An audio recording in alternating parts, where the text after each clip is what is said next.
சிறுவர்கள் விளையாடிக் கொண்டிருக்கிறார்கள். விளையாட்டு நல்லபடியாக சென்று கொண்டிருக்கவில்லை. அங்கே சண்டை இருக்கிறது, அடிதடி இருக்கிறது. கேட்கக்கூடாத சொற்கள் காதில் விழுகின்றன. இங்க என்ன சண்டை? நிறுத்துங்க, சொல்றத கேளுங்க. இங்க இருந்த குச்சி எங்க? சொன்னா கேளுங்க, சண்டை போடாதீங்க, தள்ளுங்க.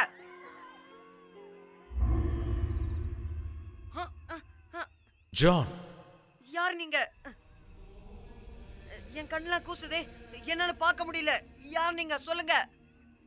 ஜான், மாணவர்களை ஒருபோதும் அடித்து திருத்த முடியாது, ஆனால் அன்பால் திருத்த முடியும்.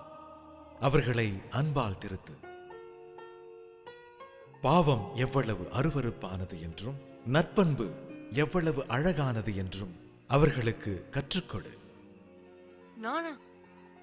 நானே இப்பதான் படிக்க ஆரம்பிச்சிருக்கேன். நான் எப்படி அவங்களுக்கு சொல்லிக் கொடுக்க முடியும்?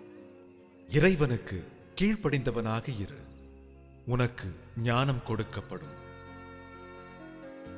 ஞானம் கொடுக்கப்படுமா? அத யார் கொடுப்பாங்க? உலகிலுள்ள ஆசிரியைகளிலெல்லாம் தலை சிறந்த ஆசிரியையை நான் உனக்கு தருகிறேன். அவர் உனக்கு ஞானத்தை அருள்வார். அது சரி, முதல்ல நீங்க யாருன்னு சொல்லுங்க. ஒரு நாளைக்கு 3 முறை உன் அம்மா ஒரு தாயை வணங்கச் சொல்லி உனக்கு கற்றுக் கொடுத்தாள் அல்லவா? ஆமா. அந்த தாயின் மகன். வெளியாட்களோட பேசக்கூடாதுன்னு எங்க அம்மா சொல்லியிருக்காங்க. முதல்ல உங்க பேரை சொல்லுங்க. உங்க முகத்தை ஏன் பார்க்கவே முடியல? என் கண்ணெல்லாம் கூசுது. முதல்ல உங்க பேர் என்னன்னு சொல்லுங்க. என் பெயர் என்னவென்று என் தாயிடமே கேள். அவர் எங்க? இவர் என்னால பார்க்க முடியுது. இவரு ஒளிமயமா இருக்காரு, ஆனாலும் இவர் எனக்கு தெரியறாரு. இவர் முகம் எனக்கு ரொம்ப தெரிஞ்ச முகம் மாதிரி இருக்கு. நான் தினம் தினம் பார்க்கிற ஒரு முகம் மாதிரி இருக்கு. ஒருவேளை இது என் தாயின் முகமா, இல்ல தெய்வத்தின் முகமா?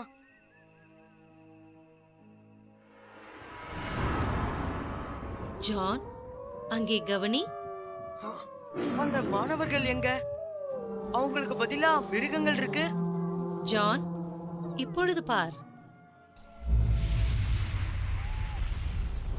ஐயோ, இது என்ன?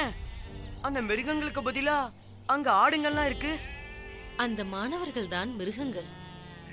அந்த மிருகங்கள் தான் இப்பொழுது ஆடுகள். இதுதான் உலகத்தில் உன்னுடைய பணி.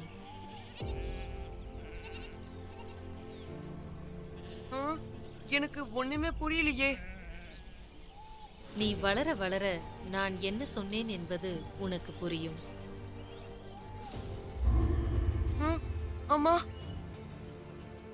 அம்மா.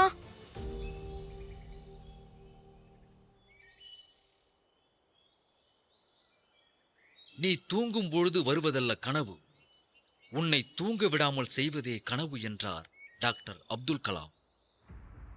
ஜான் அன்றிரவு தூங்கவில்லை. அவனுடைய ஊரில் அவன் கனவில் வந்த மிருகங்களைப் போன்ற பையன்கள் இருக்கிறார்கள். அவர்கள் யாருக்கும் கட்டுப்படவில்லை.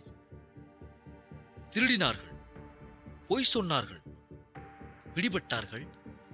சிலர் சிறையிலும் அடைக்கப்பட்டு வெளிவந்தார்கள். பையன்கள் மேலும் மேலும் மோசமானவர்களாக ஆகிக் கொண்டிருந்தார்கள்.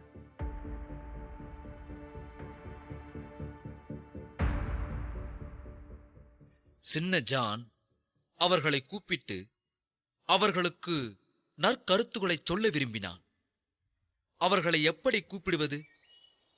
அவர்களை அவனைச் சுற்றி கொஞ்ச நேரம் எப்படி நிறுத்துவது? அடுத்த முறை ஜான் அழைத்தாலும் அவர்களை ஓடிவரச் செய்வது எப்படி? அவர்கள் காலத்தில் வித்தை காட்டுபவர்கள் பிரபலமாக இருந்தார்கள். அவர்கள் தெரு ஓரங்களில் திடீரென்று கழிகளை நட்டு கயிறுகளை கட்டி வித்தைகளை தொடங்கினார்கள். சிறுவர்கள் அதை சுற்றி பெரும் கூட்டமாய் கூடினார்கள். எவ்வளவு நேரமானாலும் நின்றார்கள்.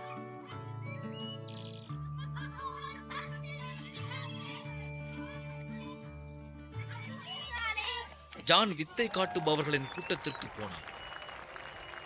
வித்தையின் நுட்பங்களை கற்றுக்கொண்டான். தன்னந்தனியாக வித்தை பழகினான். என்ன விந்தை! இப்பொழுது ஜான் ஒரு வித்தைக்காரன்.